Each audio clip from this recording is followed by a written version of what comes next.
여러분, 삼국을 통일하는 데 지대한 영향력을 미쳤고 또한 큰 힘을 발휘했던 김유신 장군에 대해서 잘 알 겁니다. 근데 이 김유신 장군은 항상 저녁이 이제 그가 장수가 되기 전에 밤마다 기방집을 찾았습니다.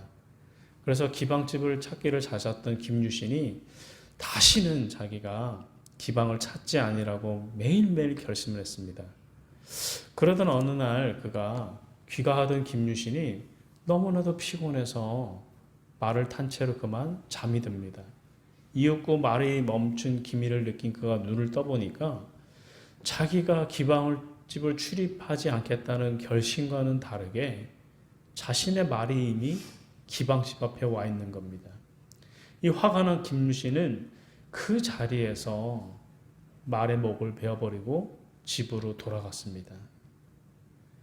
주인의 뜻으로부터 뜻하지 않게 처형당한 말이 과연 여러분 목을 베일 만큼 쓸모없는 말이었겠습니까?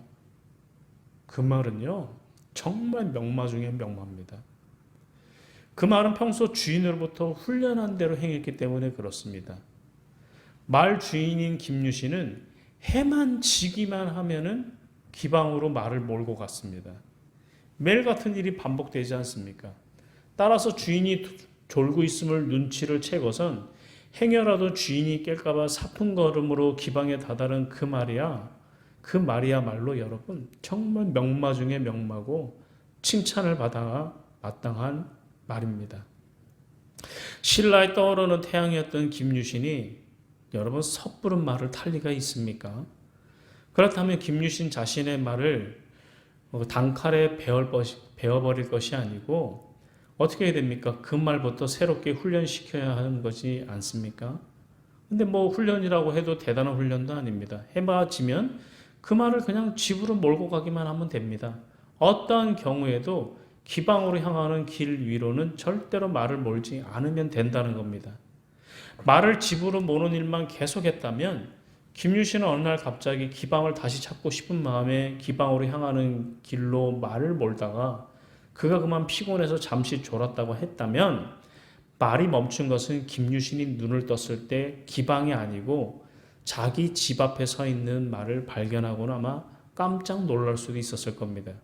그리고 순간적인 유혹으로부터 자신을 방어해준 말의 목덜미를 끌어안으면서 감사를 표현할 겁니다. 정말 그렇겠죠. 그래서 여러분 참 중요한 것이 있어요. 훈련이 그렇게 해서 이렇게 중요하다는 겁니다. 여러분들 모두는 다 성령님을 받으셨습니다. 분명히 여러분들은 성령님을 받았습니다. 고린도전서 12장 3절 말씀입니다. 성령이 아니고서는 누구든지 예수를 주라고 할 수 없느니라. 이 안에 계신 분들 가운데 예수를 주라고 인정하지 않는 분은 아마 없으리라고 저는 생각합니다. 6일 만에 쉬는 이 날에 여러분, 주일 아침에 다른 곳도 아닌 예배당에 나와 있다는 것 자체, 그것이 바로 성령님께서 여러분에게 임하셨음을 증거하는 겁니다. 여러분 솔직히 우리 교회의 예배당에 주일날 여러분 나오는 게 결코 쉬운 것이 아닙니다. 세상에는 얼마나 많은 유혹들이 많습니까? 우리를 매일매일 예배하는 자리에 나가는 것을 발목을 잡는 일들이 참 많지 않습니까? 더 예배 드리는 것보다 즐거운 일이 많은데요. 지금 이 시간에 세상 사람들은요, 잠을 자고 있든지 아니면 놀러를 가든지 그런 사람들이 대부분 많아요. 근데 우리가 그것을 이겨내고 주일날 예배에 온다는 것은 정말 성령님의 그 인도하심이 없다면 올 수가 없는 일입니다. 여러분, 목사인 나도요, 주일날 되면 이게 어떨 땐 굉장히 부담스러울 때가 많아요. 막 피곤하고 이럴 때는 그냥 진짜 주일 예배를 한번 쉬고 싶다는 마음도 갖게 될 때가 있거든요. 인간이기 때문에 그래요.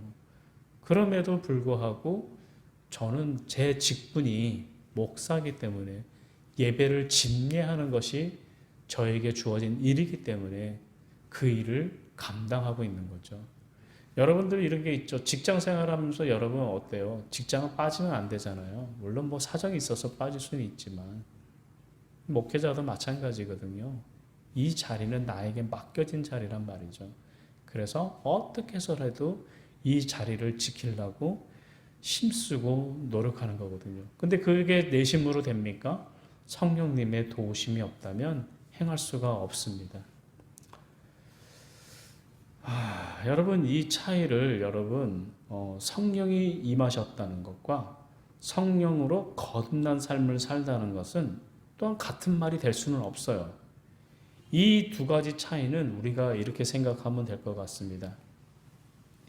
여러분 요즘에는 오디오를 잘 쓰지는 않는데 이 차이가 고급 오디오를 구입했다는 것과 그 오디오를 즐긴다는 차이와 동일하다고 봅니다. 비싼 돈을 주고 구입한 오디오를 즐기기 위해서는 여러분 오디오의 조작법을 알아야 되지 않습니까? 우리가 핸드폰도 여러분 좋은 거를 살면 그 좋은 것에 대한 그 안에 있는 내용들을 잘 숙지를 해야만 우리가 고가의 물품을 잘 쓰는 것이죠. 또한 그 고가 오디오에서 흘러나오는 음악에 대한 지식도 지녀야 돼요. 좋은 음악과 나쁜 음악을 가릴 수 있어야 되고 좋은 CD를 선택하는 안목도 있어야만 좋은 오디오를 사용할 수가 있다는 거죠. 그런데 이것이 하루아침에 이루어지는 것은 아니에요. 오디오를 즐길 줄 아는 능력을 갖추지 못할 경우에 아무리 여러분 값비싼 오디오라 해도 장식품 이상으로의 의미를 갖지는 못합니다. 스마트폰도 마찬가지잖아요. 여러분 요즘에 스마트폰이 어떤 건 200만 원씩 하더라고요.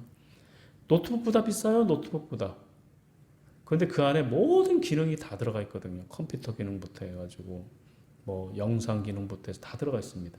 근데 그것을 여러분 잘 숙지해서 활용해서 잘 똑바로 사용하지를 못하면 그 스마트폰의 200만 원짜리 가치는 아무런 가치가 없다는 거죠. 여러분 내게 임하신 성령님 안에서 거듭난 삶을 살기 위해서는 반드시 성령님의 지배 아래 거해야만 됩니다. 성령님께서 요구하는 것이 무엇인지 바르게 분별하면서 성령님의 인격에 자신을 맞춰가는 과정과 훈련 과정이 있어야 된다는 거죠. 이른바 신앙훈련, 영적 훈련입니다. 신앙훈련은 반드시 지속적이고 반복적이어야만 해요. 지속과 반복은 모든 훈련의 특성입니다. 지속과 반복을 한다는 것은 말씀과 기도를 멈추지 않는다는 것을 의미하기도 합니다. 말씀과 기도 훈련이 멈춰버리면 여러분 죄악으로부터 벗어나지 못해요. 에스겔서 18장 31절 말씀이 이러합니다. 너희는 너희가 범한 모든 죄악을 버리고 마음과 영을 새롭게 할지어다. 이스라엘 족속아 너희가 어찌하여 죽고자 하느냐. 마음과 영을 새롭게 하지 않으면 반드시 죽는다는 말씀입니다. 성령님으로 거듭나지 않으면 육으로만 사는 것이고 육으로 산다는 것은 썩어 문드러질 수밖에 없는 육체를 쫓아서 산다는 겁니다. 에스겔서 18장 31절에 마음과 영을 새롭게 하라는 것은 경건의 훈련을 받으라는 의미이기도 합니다. 중요한 것은 하나님께서 육체가 아닌 마음과 영의 훈련을 명령하셨다는 사실입니다. 마음과 영이라는 것은 또한 구체적으로 무엇을 의미하겠습니까? 마음이라는 것은 신학적으로 인간의 행동 거지를 다스리는 인격의 바탕이고 인격의 중심이라고 정의할 수가 있습니다. 마음으로부터 모든 생각이 다 결정되고요. 감정이 조정되고 인격의 정도가 결정되어지기 때문에 그렇습니다. 이를테면 마음이라는 것은 인간의 외적으로 드러난 모든 현상을 정하는 최고의 통치 수단을 말하는 겁니다. 여러분 반면에 영이라는 것은 하나님과의 관계를 이루어가는 신령한 통로인 동시에 인간의 마음을 다스리는 신령한 통로입니다. 한마디로 인간의 행동은 무엇의 지배를 받는다는 거예요? 인간의 행동은 마음의 지배를 받는다는 거죠. 인간의 마음은 또한 영 아래에 있다는 겁니다. 이것이 김유신의 말이 김유신의 영향력에 있었던 것과 똑같다는 겁니다. 따라서 우리들의 영이 성령님에게 지속적으로 가다듬어져 갈 때에 그 변화된 영을 통로로 우리 마음이 새로워지고 마음의 지배를 받는 우리의 행동과 습관이 변화되어서 우리들은 거듭난 삶을 살 수가 있다는 겁니다. 그러므로 거듭난 삶은 어떠한 경우에도 외부로부터 시작되는 것이 아니라 거듭난 삶이라는 것은 영적인 변화에 의해서만 가능하고 영적인 변화라는 것은 성령님의 임재 속에서만 이루어진다는 겁니다. 그러나 아무리 성령님께서 임하셔도 성령의 지배에서 나의 영을 지속적으로 맡기지 않으면 거듭난 삶을 계속 살아갈 수가 없습니다. 지속적인 훈련 속에서만 거듭난 삶을 살아갈 수 있음을 여러분 아무리 강조해도 정말 지나치지 않을 거예요. 400년 동안 이집트에서 노예 사유를 하던 이스라엘 백성에게 하나님의 영이 임했습니다. 그들은 하나님의 은총으로 출애굽을 했고 해방의 기쁨을 얻었습니다. 그들 앞에 홍해가 가로막혀 있을 때 하나님의 영은 그 홍해를 어떻게 했습니까? 두부 자르듯이 갈라졌지 않습니까? 이것은 인간의 상상을 초월하는 기적이었습니다. 홍해가 끝난 곳에는 끝없는 또한 광야가 펼쳐져 있었습니다. 그 광야는 하나님께서 예비하신 또한 영적인 훈련장이기도 했습니다. 하늘에서 만나와 메추라기가 일용할 양식으로 매일 비같이 쏟아졌고 반석에서 강물을 쳐서 물이 터져 나왔습니다. 그러나 이스라엘 백성들은 자신의 영을 하나님께 온전히 맡기지를 못합니다. 모든 관심은 오직 육체에만 있던 그들은 하나님에 의해서 영적 훈련을 스스로가 다 거부한 겁니다. 그 결과 어떻게 됐습니까? 이스라엘 백성들은 매일 하나님께서 내려주시는 만나와 메추라기로 자신의 배를 채우면서도 그들의 영은 죽은 것과 다름이 없었습니다. 영이 죽어 삶이 변화가 없던 이스라엘 백성들은 틈만 나기만 하면 출애굽 전의 삶과 죄와 어둠의 노예로 살던 이집트로 계속해서 되돌아가기만을 원했고 되돌아가려고만 했습니다. 이스라엘 백성들이 에돔 땅 부근에 다다랐을 때 그들은 거기에서도 하나님의 은총에 감사하며 하나님께 영을 맡기기는커녕 육체의 욕심에 사로잡혀서 어떻게 합니까? 하나님을 원망합니다. 진노하신 하나님께서 불뱀을 보내고 불뱀에 물린 많은 자들이 죽어갑니다. 그제야 놀란 이스라엘 백성들은 자신의 잘못을 깨닫고 고백합니다. 이에 하나님께서 모세에게 놋뱀을 만들어서 장대에 매달게 하고 그 놋뱀을 바라보는 자는 누구든지 살게 해주십니다. 불뱀에 물린 자가 고개를 들어 장대에 매달린 놋뱀을 쳐다보기만 하면 불뱀의 치명적인 독으로부터 생명을 구할 수가 있었습니다. 불뱀에 쳐다보는 것도 여러분 결코 어려운 일이 아니죠. 어떻게 하면 돼요? 불뱀을 그냥 쳐다만 보기만 하면 되지 않습니까? 그런데 그것도 말을 안 듣는 사람들이 많거든요. 쳐다보지 않다가 어이없이 죽은 사람도 수두룩했다는 거죠. 그러면 불뱀을 쳐다보지 않는 미련한 자가 누군지 아십니까? 간단합니다. 평소에 하나님을 쳐다보는 훈련을 행하지 않던 자들입니다. 그러니까 하나님의 말씀도 들리지가 않죠.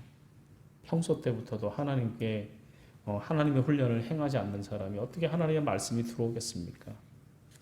이 하나님에 대해 자기를 의탁하는 훈련을 우습게 여기던 자들은 결정적인 순간에도 하나님을 가볍게 여기고 그 대가는 결국은 죽음밖에 없었다는 겁니다. 어디 그뿐인 줄 아세요? 하나님께서 예비하신 광야의 영적 훈련을 끝내 무시하던 자들은요, 아무도 요단강 건너의 축복의 땅인 약속의 땅인 가나안에 입성한 사람은 아무도 없었습니다. 그들은 모두가 하나님의 은총을 믿고 하나님의 인도하심으로 출애굽한 자들이었는데, 그러나 반드시 거쳐야 할 영적 훈련을 중요시하지 않고 무시했을 때 가나안 입성도 못하고 모두가 광야에서 멸망하고 맙니다. 이집트에서 시작해서 가나안에 이르기는 이 여정이 우리 모두가 거쳐야 할 신앙적인 여정입니다.